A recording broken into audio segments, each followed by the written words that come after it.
our Sunday Feast program. Today, the topic of our talk is key to the spiritual world. So, what exactly is the spiritual world? Spiritual world is the permanent residential address of the Supreme Lord, Sri Krishna. It is where Krishna lives with his eternal associates, with his pleasure potency Radharani, with his eternal friends, his eternal parents, and performs his eternal leelas. And everything in spiritual world is Sat, Chit and Anand. Sat means everything is eternal. It never gets born, never dies, never expires. Everything is Chit. Chit means full of knowledge, full of consciousness. And everything is Anand, full of happiness, bliss. In Brahma Samhita 5.29, Brahmaji describes the spiritual world. So, Brahmaji says that Chintamani prakara sadma sukalpa viksha lakshya vriteshu surabhira vipalayantam Lakshmi sahasra sata sambrama sevyamanam Govindamadi purusham tamaham bhajami. So Brahmaji, who creates the universes on the order of the Supreme Lord Krishna, he says that I bow down to the Adi Purush, the primeval God, the original Purush Krishna, who lives in his eternal abode, spiritual world, which is Chintamani Prakara Sadmashu. There are palaces there made up of Chintamani, touchstones. So everything that Chintamani touches, it converts into gold. And Sukalpa Vriksha Lakshya Vriteshu. There are millions of Kalpa Vriksha, desire fulfilling trees there. So in this material world there are trees, and mango trees gives us mango fruit, and apple tree gives us apple fruit. But in spiritual world there are millions of trees that can fulfill all the desires, any desire one has. And what does he do there? Surabhir abhipalayantam. Surbhir means cows. So he does the palan, he maintains the cows there because he is an eternal cowherd boy. And Lakshmi Sahasra Sata Sambrama Sevyamanam. So millions of Lakshmis, goddesses of fortunes, they serve him there with awe and reverence, with love and devotion. So why I shared these words is because to indicate that spiritual world is not something imaginary. It does exist, and our scriptures have so many descriptions, detailed descriptions about the spiritual world. There are other descriptions like it says Druma Bhumis Chinta Mani Ganamai. That soil also, the soil is also made up of touchstones there. And Toyam Amritam, so all the water there is nectar. Katha Ganam, so every step, every word there is a song. And Natyam Gavanam, every step there is dance. And when we do Aarti here in the temple, why do we think we sing and dance? Because it resembles the spiritual world, Golok Vrindavan, where everything is Sat, Chit and Anand, joy, blissfulness. So that is what one experiences, the glimpse of Golok Vrindavan. So every step is a dance there, and every word is a song there. And where is spiritual world located? So it is not somewhere, it is beyond, above and beyond the material world. It is not something, that we can see. It's not like a planet in the sky that we can see with the telescope. It is beyond the material world. But just like sun is very far away from us, but we can get the sunlight here. Same way, spiritual world is far, far away from us, but we can get the light of spiritual world, the mercy of Krishna here. In Bhagavad Gita 15.6, Krishna says, Natat bhasayate shuryo na shashanko na pavakaha, yad gatva na nivartante tad dhamam paramam mama. So he says that in my spiritual abode, the supreme abode of mine, tad dhamam paramam mama, na tad bhasayate suryo. There is, it is not illuminated by any sun, na shashanko, not any moon, na pavakaha. There is no fire there. And Srila Prabhupada adds an interesting word there, by any electricity. So there is no need of any electricity there, any illumination there, because Krishna is there, and Krishna is Satchidananda Vigraha. So he is Chit, full of knowledge, and where there is light of knowledge, there is no darkness. So that's another description of spiritual world. So Krishna says that yad gatva na nivartante. Once you go there, you do not have to come back again. So that means he is indicating that we can go there. And how do we go there? So right now we are in the material world. Material world, everything, it's called material world because everything is made of matter, dull matter. Bhumi, Rapo, Nalo, Vayu, Kham, earth, water, fire, air, ether. So everything is made of dull matter, everything is temporary, even our bodies are temporary. Krishna says in Bhagavad Gita, Janma Mrityu Jara Vyadhi Dukkha Doshanu Darshanam.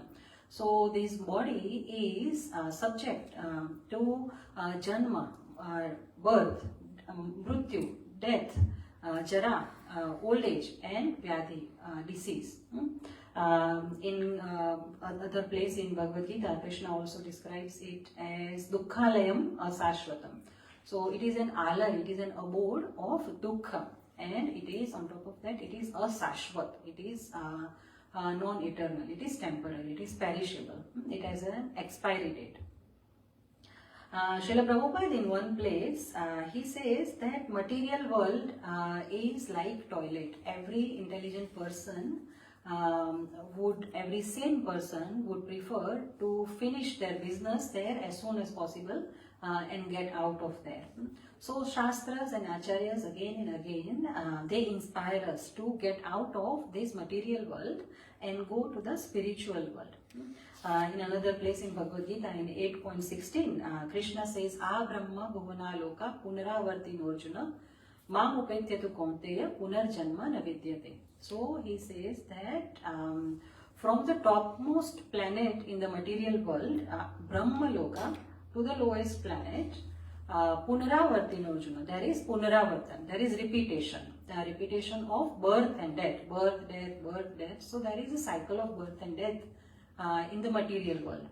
But Mam Upektetu Kaunteya, the one who comes to me, to my spiritual abode, Punarjanma Navidyate. For that person, there is no Punarjanma, there is no rebirth, there is no coming back. So again Krishna is saying that you can go there.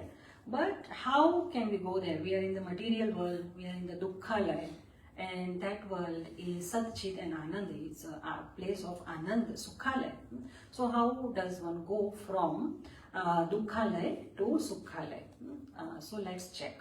So what do you need to be? What do you need to get there? Sat, Chit and Anand. You need to be Sat, you need to be eternal. So in our real identity, we are spirit souls. That is the ABC of spiritual life. We are not this body, we are the spirit soul. So yes, we are eternal. In Bhagavad Gita, Krishna also says in 2.20, Na jayate mriyate va kadachin, nayam bhutva bhavita va na bhuya, ajo nityam shashvatoyam purano, na hanyate hanyamane sharire. That soul is na jayate. Soul does not take birth, soul does not die, soul it does not come into existence, soul never came into existence, soul always existed. It is aja, unborn, and nityam, it is eternal, sashvat, eternal. So when the body is slain, when the body dies, soul does not die.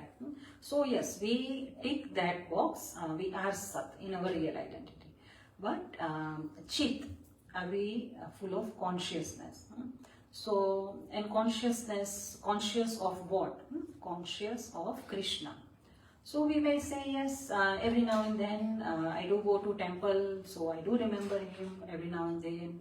I don't remember his name, I take his name, I chant. So yes, I am conscious of Krishna. But no, that is not sufficient. We have to be 24/7 conscious of Krishna.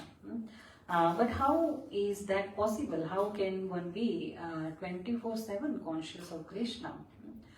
We are in the Kali Yuga, we are surrounded by so many distractions. So the answer is there in one of the Bhagavatam shlokas, 12.3.51. It says that Kaler dosha nidhe rajan astihi eko mahan guna kirtana deva krishnasya mukta sangha param rajet. So Kali Yuga is dosha nidhe, it's an ocean of faults. But astihi eko mahan guna, there is one great quality in Kali Yuga. And what is this?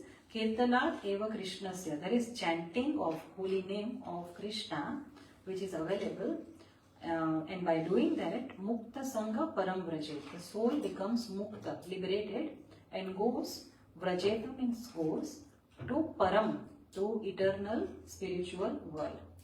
So this chanting of the holy name, chanting of Hare Krishna, Krishna Krishna, Hare Hare, Hare Ram, Ram Ram, Hare Hare, it is an authentic, certified way how a soul can go to spiritual world. So this what this chanting does is, scriptures say, Cheto Darpanam Arjanam Bhava Mahadavagni Nirvapanam. So Darpan, like there is a mirror, if there is a lot of dust on the mirror, then we cannot see our reflection in the mirror. So then it's not mirror anymore. Because mirror is what shows us our reflection. When there is a lot of dust, we cannot see our reflection. So then mirror is not mirror, mirror has lost its real identity. Similarly, on our cheta, our heart, there are so many, there is dust of our anarthas. Kam, Krodh, Lobh, Moh, Mad, Matsarya, these are all anarthas. These are all obstacles in our path to go to spiritual world.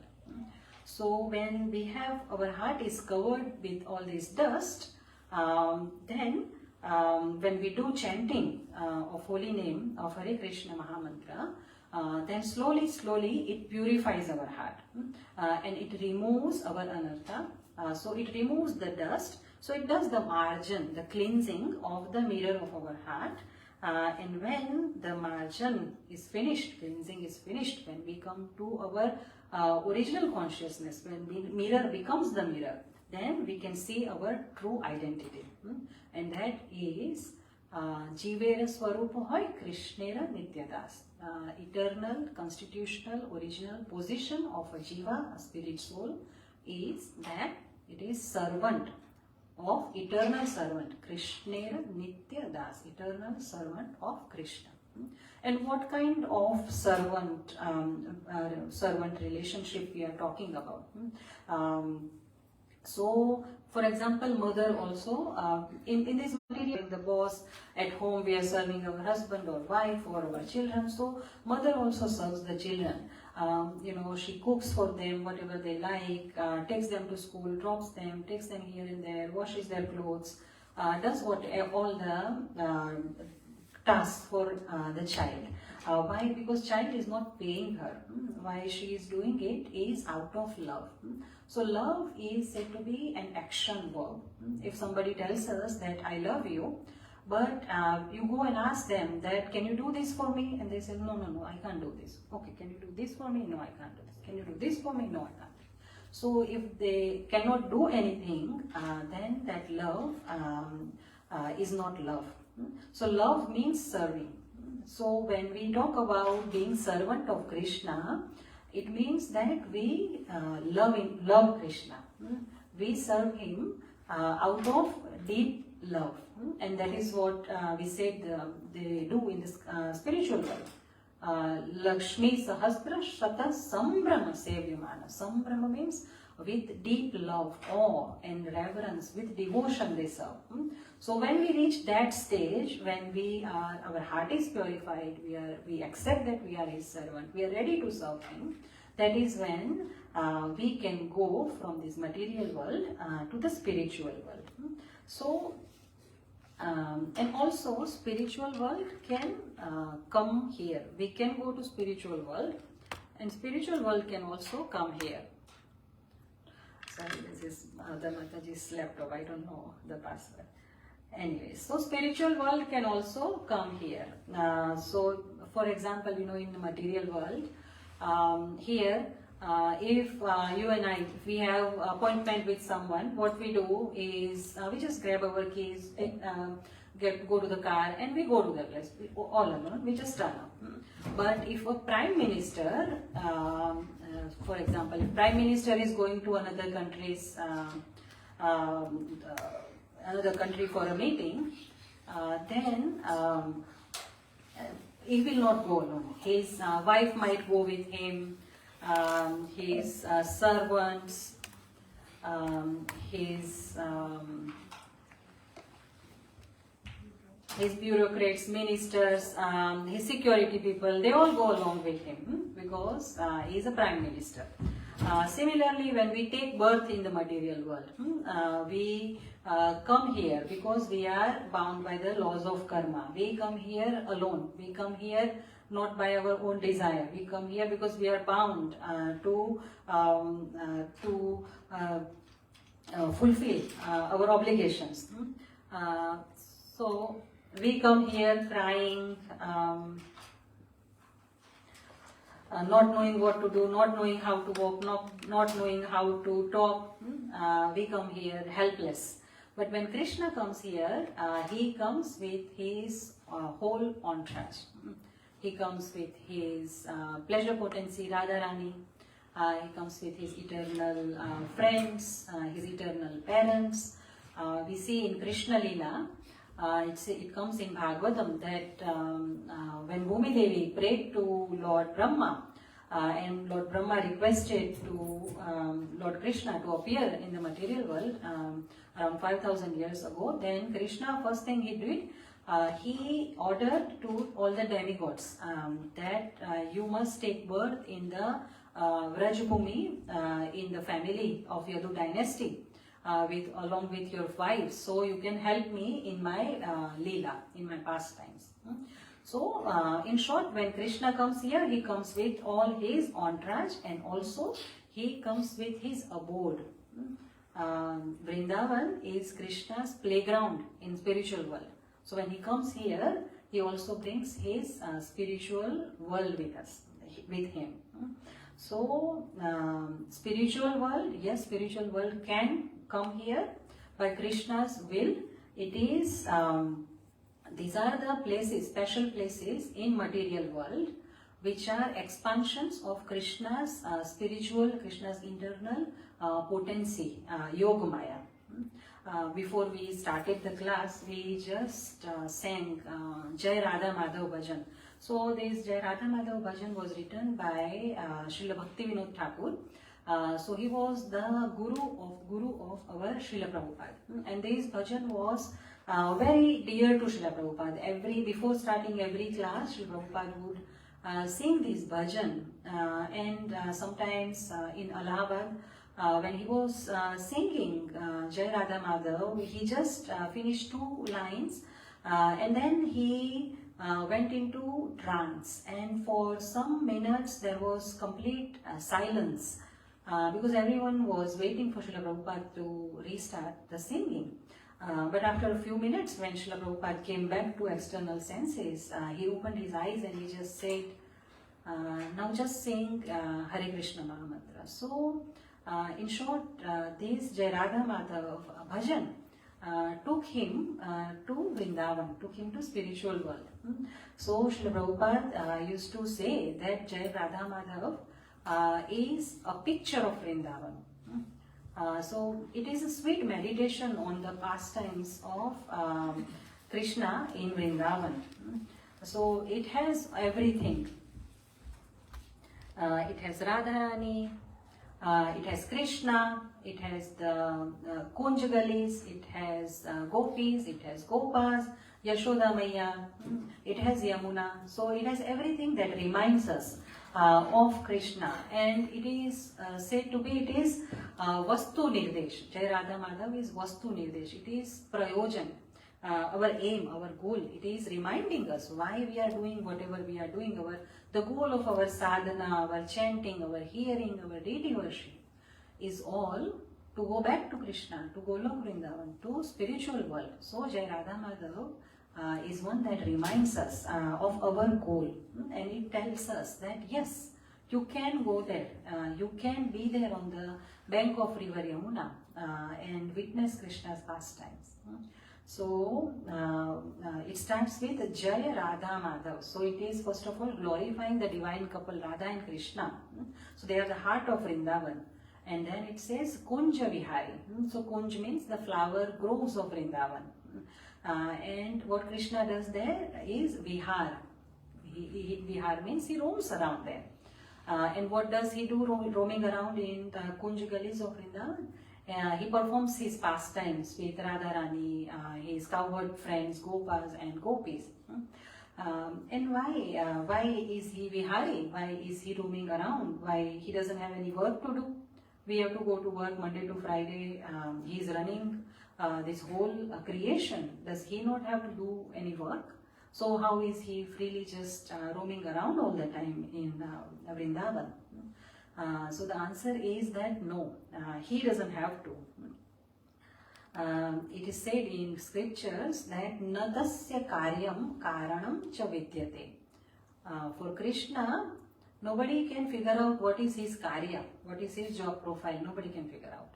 And karanam, what is his reason, what is the cause, where did he come from, nobody can figure out, because he is sarva karan karanam, he is the cause of all causes. So he does not have any, he does not have to work. In Gujarati, there is a beautiful expression. It says that any brukutina vilas matrathi brahmandoનું સર્જન થાય છે. It means he can create universes just by moving his eyebrows. So he has expansions, he has incarnations, he has servants, he has servants of servants, he has kala, he has vilasa. So he has all these personalities that he can expand into, incarnate into, and they are the ones he can assign the work and get all the work that he desires. In Brahma Samhita, Brahmaji says that just by his breathing, millions of universes come out. In another place, it is said that sa esha lokan srajati sa iksha. Just by glancing, just by looking, just by desiring within, he can create all the universes. So we are bound by the laws of material nature, Prakriti. But Krishna, he says in Bhagavad Gita, Maya dhakshena prakriti suyate sacharacharam. That this material nature that you are bound by is Maya dhakshena. I am the adhyaksha. I am the boss. And it is working under my supervision. So when he wants something done, he does not have to work hard. He can just smile or glance or move his eyebrows, just have the desire and work gets done. So that is why he is Kunja Vihari. He can afford to do just Vihar. And then he is Gopi Janavallabh. He is the one who is beloved of all the gopis, who are actually his eternal goddesses of fortune, who serve him in Golok Vrindavan. They are expansions of Radharani. And then he is Girivardhari. So it reminds us of the Govardhan Leela, when Krishna lifted the Govardhan Shila for 7 days and 7 nights to protect his devotees, all the Vrajvasis. So that reminds us, Girivardhari tells us that he is powerful and he is compassionate. He cannot see his devotees in pain. Yashodanandan, he is also beloved son of Mother Yashoda. He performed so many leelas with Mother Yashoda in Vrindavan. Vraja Jana Ranjana, so he is the one who gives joy to all the Vrajvasis. And Yamuna Tira Vanchari again, so he does, he is Vanachari, he just strolls around the banks of river Yamuna and performs all his leelas. So in short, this Jai Radha Madhav bhajan that we always sing, it gives us a glimpse of spiritual world. It brings, it reminds us that, the God is not some mysterious old person sitting on a throne far away, judging all of us. No, He is a sweet friend. He is a sweet son. He is a friend. He is a beloved. Even He is a thief in Vrindavan. So He is the one who brings this spiritual world, His spiritual world on this material world to help Him with His pastimes. So Vrindavan is Dham. Dham means, Dham comes from Sanskrit dhatu Dharan. So to hold something. So Dham means residence, abode, holy places, Tirtha. Oh, there are three kinds of Dham. There is Paravyom Dham, there is Golok Dham, and there is Bhumandal Dham. So Paravyom Dham means the external spiritual abode of Lord Vishnu and his expansions. Golok Dham means the topmost spiritual planet, the residence of Krishna and his associates, his servant, and goes, mainly go, the cows, because he is an eternal cowherd boy. And there is Bhumandal Dham. So Bhumandal Dham is the places that Krishna manifests on the material world, like Vrindavan, Mathura, Mayapur, Jagannath Puri, Dwarka. So these are the places which are full of spiritual potency on the material world. So Dham is said to be Jai Shri Shri Radha Giri Govardhan Dari Ji.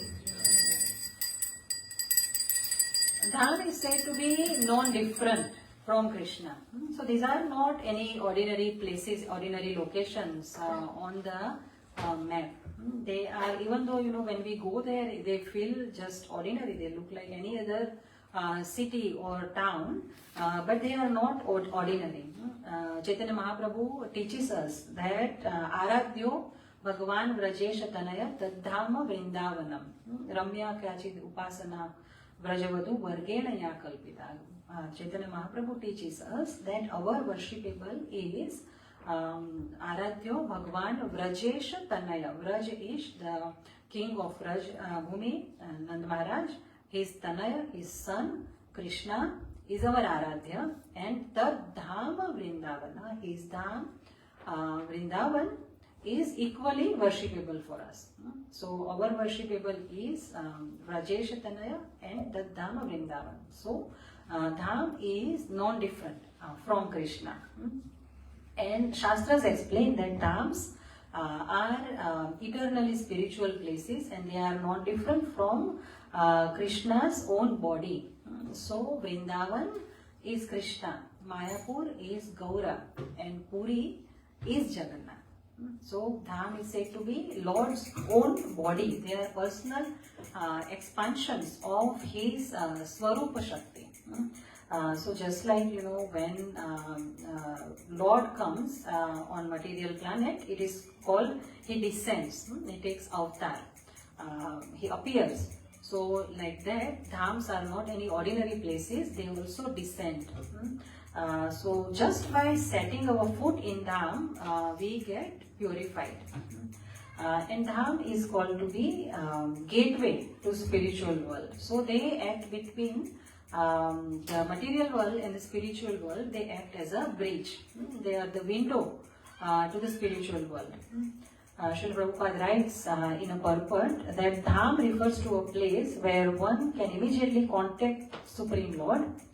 Krishna is everywhere, but still it is very easy to approach him in his dham. So dham has purifying potency. Because Krishna has done all his leela there. And dham has agnata sukriti factor. Even if one does not know, today we are discussing here about spiritual world and how some places in the material world they are direct manifestations of spiritual world. But somebody, say for example, does not know any of this philosophy and they just go to the dham innocently, and they just approach the dham, but with they respect it, they don't do any offense. Then they can get, by the potency of dham, they can get some spiritual merit without doing anything. Even if they don't do any devotional activity there, they get something called agnata sukriti, spiritual merit. It is said that even a dog or a monkey who is born in Vrindavan is not ordinary. Even the trees or insects that are in Vrindavan, they are very exalted associates of Krishna. So, if we just go to dham and respect it, we can get spiritual merit. So, it sounds very easy, throughout the year, do whatever you want to do, and once a year just go to a spiritual place, a holy place, a dham, and just purify yourself. Like people say, pura saal jo chahe paap karo aur Ganga mein jaake dho lo. So no, it's not that easy. There is a paradox. So some people, they will go to dham, but all they can see is that it's a small town, it is so backward, there is no development here, infrastructure is so bad, the roads are bad, transportation is not good, there are small streets, the temples are not properly managed, there is so crowded, it's just shopping places, there are open drains here, so that is all their eyes will see, even though they are in dham. And for some people, as we said, dham is a gateway to spiritual world. Dham has presence. Krishna is eternally doing his pastimes in dham. So some people can realize that. So there is a difference in the eye. And some people say that maybe dhams were potent in sometime in past, 5,000 years ago Krishna did his leela there. But maybe now it's just an ordinary place. No, it's not like that. So it is said that you can go to Vrindavan but never reach there, because dham is locked. The spiritual potency of the spiritual world is not so easy to get access of. It is locked. And who has the key? So that is our today's topic. Who has the key to the spiritual world? So key is bhakti, devotion. And who can give us bhakti? Who has bhakti? Whoever has bhakti can give us bhakti. So devotees, they can give us bhakti. So devotees have the key. Bilvamangal Thakur, in one of the Bengali bhajans, he says that Krishna say tumar Krishna dite paro, tomar shakti ache, ame to kangal, Krishna Krishna boli, dhai tava pache pache. That Krishna say tumar, Krishna is yours, and Krishna dite paro, you can give me Krishna, because tomar shakti ache, you have this potency to give me Krishna. Ami to kangal, I am the most poor person in the world. So what I do, Krishna Krishna boli, by saying Krishna Krishna, all I do is dhai tava pache pache, I just run behind you. Srila Prabhupada, in one place, he has said that just hold tight to my dhoti, I have the key to the back door of the spiritual world. So dham is not different from Krishna, dham is not different from the spiritual world, but not everyone has the eyes to see that. In Brahma Samhita, Brahmaji says that Premanjana Churita Bhakti Vilochanena Santah Sadaiva Hridayeshu Vilokayanti Yam Shyama Sundaram Achintya Gunaswarupam Govindamadi Purusham Tamaham Bhajami. So it takes Premanjana Churita Bhakti Vilochanena, Lochan, eyes, which are anjan, or which have got anjan of prema, eyes which are tinged with love. That is what it takes to see the presence of Krishna.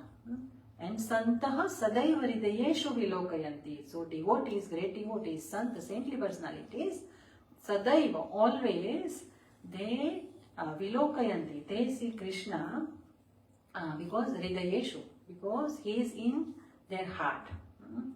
So, without the mercy of devotees, if we go to Dham, we are just going to a material location, but Dham is locked.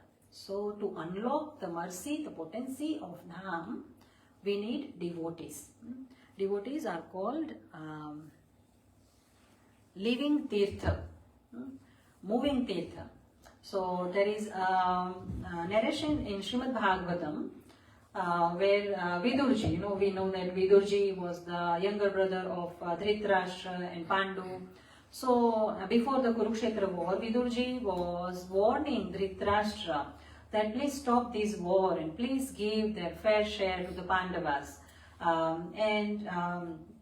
He was warning Dhritarashtra that if you go for this war, maybe your whole dynasty will be finished. And then Duryodhan is hearing, and Duryodhan gets very angry, and he comes and he insults Vidurji and he says, you Dasiputra, you are telling us what to do? Just get out of here and never show us your face again.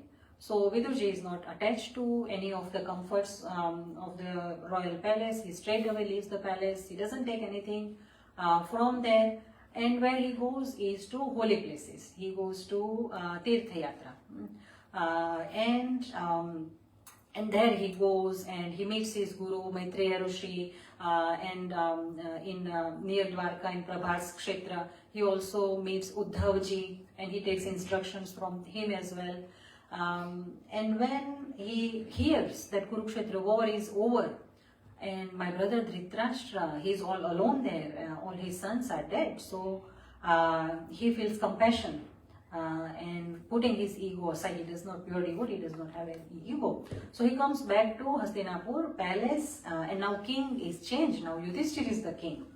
So Yudhishthir, he welcomes him really nicely, offers him a nice seat, nice meal, glorifies him, everyone is embracing him, paying obeisances to him. There are so many tears because he's come after so many years and so much has happened in between. So he is received completely opposite way this time. And then Yudhishthir Maharaj shows concern that all these years you stayed away from the royal palace and you moved from one tirth to another tirth, one holy place to another holy place. How did you survive? And then Yudhishthir himself has a realization and he says that actually you are yourself a tirtha. Bhavat vidha bhagavata tirtha bhuta swayam vibho tirthi kurvanti tirthani swantah stena gadabhritaha. He says that great devotees like yourself, you are tirtha, holy place, spiritual world, yourself. Because tirthi kurvanti tirthani, because you are the one who makes a holy place into holy place. Why? Because Gadabhrita, Krishna, is within you. So devotees are moving tirtha. So that's why we say they have the key to the spiritual world. In Padma Purana also, Lord Narayan says to Naradji, Naham vasami vaikunte yoginam hridayeshu va gayanti yatra madbhakta tatra tishtami narada. Lord Narayan says that, Lord Vishnu says that I am Naham vasami vaikunte. I do not reside in Vaikuntha. You may not find me in Vaikuntha. Yoginam hridayeshu va. You may not even find me in the hearts of yogis, but where my devotees are singing my glories, glorifying me, gayanti yatra madbhakta tatra tishtami narada. That is where you will always find me. So Krishna is present here because we are glorifying him here. And there is another pastime of Gangaji. I will try to cover it quickly because we'll soon start Aarti. So there was a king, Bhagirath. He prayed for Gangaji to appear in the material world. And then Gangaji shows concern. She is worried that if I descend on material world, Gangaji is called Padodak of Lord Vishnu, the water that washed the lotus feet of Lord Vishnu. So even though she is herself so exalted, she has purifying potency, but she was worried that if I come onto material world, then all the sinful people will come to me and they will bathe in me and they will leave all their sins in me. Then who will purify me? So then all the demigods and sages, they assured her that when the devotees of the Lord come and they bathe in you, they will purify you as well. So tirthi kurvanti tirthani. Devotees of the Lord are the ones who make the holy place into holy place. So how do the devotees have the key? Devotees carry Krishna in their heart. Lord Narayan says, Sadhavo hridayam mahyam sadhunam hridayam tvaham madhyanta tena jananti naham tevyo managapi. So he says that I reside in the hearts of my devotees. My devotees are always within my heart. My devotees do not know anything apart from me, and I do not know anything apart from my devotees. So devotees carry Krishna in their heart. So that's why their presence is instantly purifying. Devotees carry Krishna Katha everywhere. So this even Krishna himself recognizes in Bhagavad Gita 10.9. He says, Mat chitta madagat prana bodhayanta parasparam kathayantascha mam nityam tushyanti cha ramanti cha. So devotees are mat chitta. Krishna says, my devotees are always thinking about me, remembering me, taking my name, chanting my name, glorifying me. So I'm always within their mind, on their mind. And Madhakat Prana, not just their mind, their whole existence, their whole life is dedicated to me. So in this stage of mind, in this state of mind, what do? Bodhayanta parasparam. See, for example, you go and you sit next to some businessman for a few minutes. You just talk to him for a few minutes and you will know what business he does, because that is always in his mind. So that is what inside him and that is what will come out. Same way for devotees of Krishna, they are always chanting his names, hearing about him, talking about him. So when someone talks to them, bodhayanta parasparam, that is what will come out. Somehow or other they will take the topic to Krishna. So bodhayanta parasparam, they are always discussing my glory. So devotees give us Krishna Katha. They carry Krishna Katha with them everywhere. And devotees infect us with bhakti. Bhakti is an infectious disease. You will see, when in the beginning you start coming to the temple, everything seems strange to you. The tilak, the dressing, why they dance, what language they are singing, why they are glorifying Guru in the morning, early morning, why not rather, everything, seems, you have so many questions. But it is an infectious disease, just like because there is presence of all the devotees there. So, and devotees carry Krishna in their heart. So, slowly they purify us and we start becoming the devotees. So, one such infected person was Srila Prabhupada. Srila Prabhupada, he had renounced everything. He was living in Vrindavan. He has renounced his family, his business, his home in Calcutta, everything. But he was living in Radha Damodar temple in Vrindavan very peacefully doing his devotional service. But out of compassion for the fallen souls of the Western world and to fulfill the order of his spiritual master, Bhaktisiddhanta Saraswati Maharaj, so he takes so many risks. He comes to the Western world all alone, without any resources, without any money, just with a trunk full of books he comes. And he just sits in the Tompkins Square Park in New York. And with his small mridanga, he just starts singing Hare Krishna Mahamantra. And within no time, so many people gather there. and they sing along with him, they dance to his tune. So first of all, he infected those people who never heard of Radha and Krishna or Bhakti or anything. He just infected them in the first go. So that park is said to be the birthplace of Hare Krishna movement. So a devotee can give birth to a dham. And with Srila Prabhupada's mercy now throughout the world, in America we have New Vrindavan, we have New Dwarka, in France we have New Mayapur, in Radhadesh, in Belgium we have a place named Radhadesh, the land of Radha. So throughout the world, anywhere in the world you go, there are dhams there, because that one infected devotee took dham with him and just manifested them wherever he desired. And if we talk to early disciples of Srila Prabhupada, they will say that his accent was so heavy Bengali when he was speaking, when he was giving classes in the beginning, we were not understanding a word of what he is speaking. But we would just go and sit there and somehow feel attracted. And devotees, they were hippies and they were infected with some other disease, druggists and all other bad things they were into. But without even understanding the philosophy, they were getting so purified. Some devotees, they were just joining, they coming to temple within a week, they were taking initiation. They were ready to commit the whole life to this process of bhakti just by the potency of that one devotee. So devotees infect us with bhakti.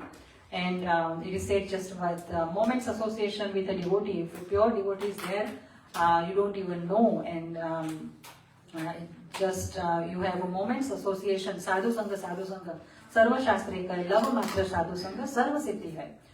So just by a moment's association with a devotee can purify us. Even if you just have darshan of a devotee, mere audience of a devotee can purify us. Right now in our Srimad Bhagavatam class, we are reading the pastime of Parikshit Maharaj.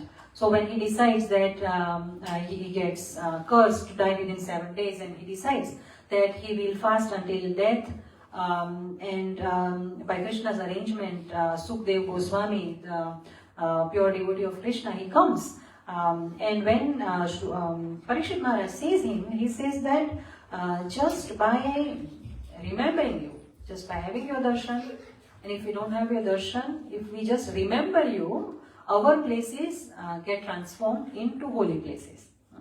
So there is a bhajan, it says that Ye din grihe bhajan dekhi grihe te golok haya. So Srila Prabhupada, if we see, not only he manifested so many temples and so many dhams, he transformed so many homes into Golok Vrindavan, because so many people followed his instructions, read his books and accepted this philosophy of bhakti. And at last, devotees give us eyes to see the dham, because how we said Preman Janachuri, the Bhakti Vilochana, it takes eyes filled with love to see the presence of Krishna. So in this regard, there is a very interesting story. So when India was ruled by Mughals, there was a king, most of you might know, a king named Akbar. So in Akbar's royal court, there was a singer Tansen. So Tansen used to sing very nicely, and Akbar used to keep asking him, where did you learn singing and all that. So one day Tansen says that my guru is Swami Haridas, who lives in Vrindavan. So then Akbar says, then one day you should call him here and he will sing in our royal court. So Tansen says, no, he does not sing for anyone else other than Shyama Shyam, Priya Pritam in Vrindavan, for Radha Krishna. He only sings for them. So then Akbar always keep asking him. So one day Tansen says, okay, we can go and see him in Vrindavan. But if he sees that you are the king, he won't sing, because he only sings for one king, Krishna. So then you should dress up as my servant and come along. So they go there. Swami Haridas, he was not well that day. So he was wearing a shawl, shivering, he had fever. and they had Sangat. So it's like Sangat is so devotees get together and they sing bhajans in the glorification of Radha and Krishna. So that was going on, and when Swami Haridas sees the disciple Tansen, he tells him that now you are here, you should sing today. So Tansen sings, and on purpose he sings out of tune, so that the Guru cannot tolerate, because he wants every offering to Krishna has to be perfect. So Jai Shri Shri Radha Devi Govardhan Hari Ki Jai. So then Swami Haridas tells one of his young disciples that take this shawl, put it on one tree, and bring my Tanpura. So then Swami Haridas himself starts singing, and when he finishes singing, Akbar just falls at his feet in appreciation. And then Swami Haridas says, "So, King of India, your desire to hear my singing is fulfilled today." So Akbar is shocked. How does he know? And then Akbar expresses his desire that I want to build a temple for you. I can build a very opulent, lavish temple for you here in Vrindavan, and you can worship your Radha Krishna very nicely there. But Swami Haridas, his bhav is that my Lord is the king of the whole world. He is Jagannath. Why he needs favor of this ordinary king of the material world? So he says, no, I'm fine, I don't need any temple. But Akbar keeps insisting that no, I want to do something to serve you. So then Swami Haridas says to one of his young disciples to take him to one of the ghat on the bank of river Yamuna and show him that one of the steps is broken, if he can fix one of those steps. So Akbar feels offended that I am this king, great king of India. I have this huge kingdom. I have built so many buildings and so many cities, and this person is asking me to fix a step, a broken step. So he gets offended, but anyhow he goes there. At first he sees a normal step, concrete and mortar. It's broken from one place. And within no time, what he sees is that all the steps and the whole ghat of Vrindavan is made of gold and silver, and it is studded with expensive, precious, rare jewels, sapphires, diamonds, and all these jewels that he has never even seen. So, we said, earlier we said that even the soil in spiritual world is made of touchstones. So, by mercy of Swami Haridas, Akbar got a glimpse of it, that even the ghat of Vrindavan that seems just like normal mortar and cement, concrete to ordinary eyes, in reality it is all spiritual world. So, so that goes to say that devotees can give us the eyes to see the real spiritual world. So these dhams are the windows of spiritual world. They are not the real spiritual world; they are the windows of real spiritual world. But to even access them, we need devotees' mercy. So, what to speak of going at the end of our life to spiritual world, Krishna's eternal abode. So, we'll conclude soon here.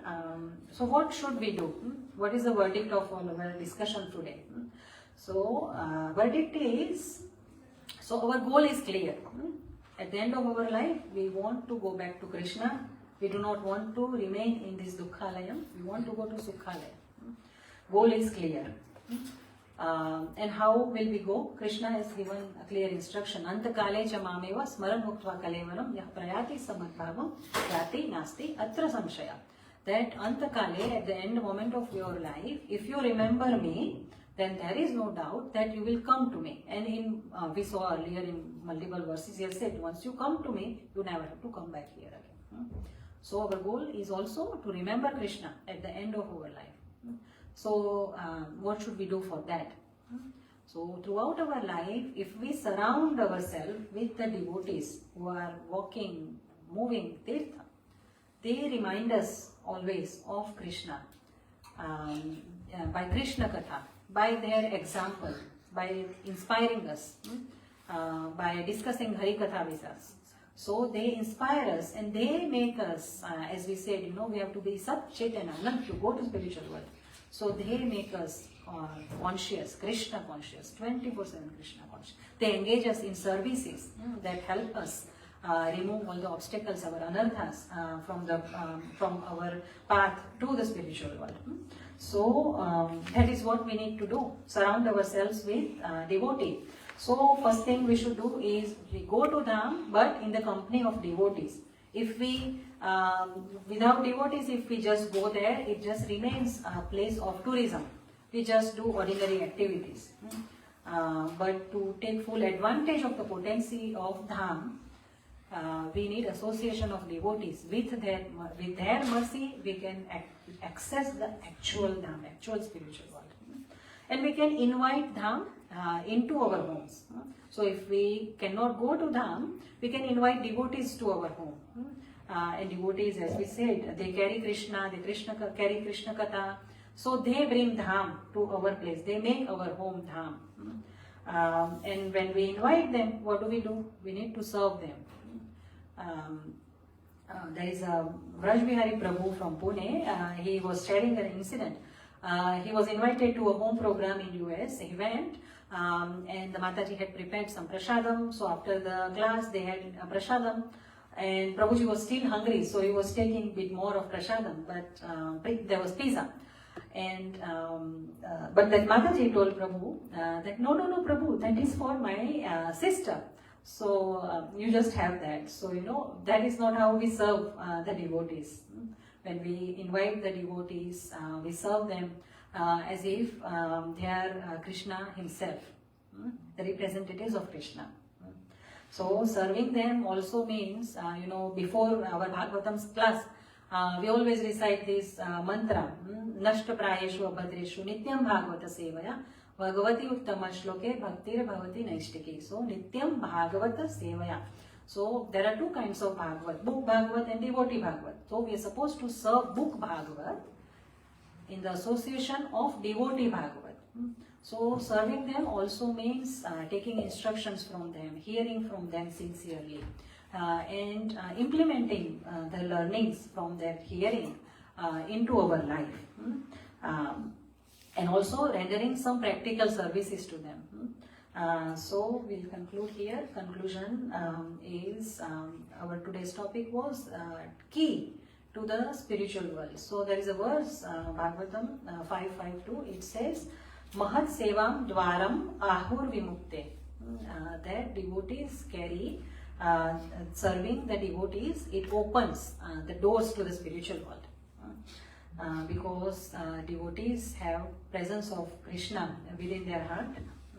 And we glorify the devotees, and in no way we are, our purpose is not to minimize the potency of Dham. Dham is there, but we need both. At the end of Bhagavatam, in 11th canto, there is a verse where Uddhavji expresses a desire that when can I be a blade of grass or a herb or a bush or a plant or a creeper in Vrindavan, because then gopis will walk all over me, and then I will get the dust of their lotus feet. So what Uddhavji asked is both.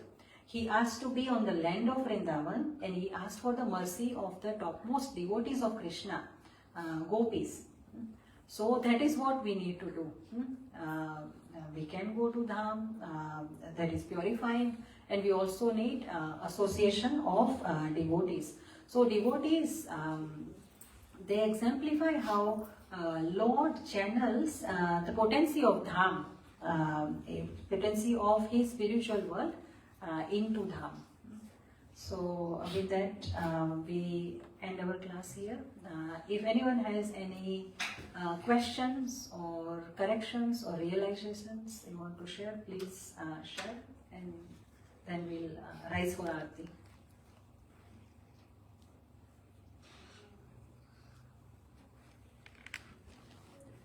Okay. Hare Krishna, Granthara Srimad Bhagavatam ki, Jagat Guru Srila Prabhupada ki.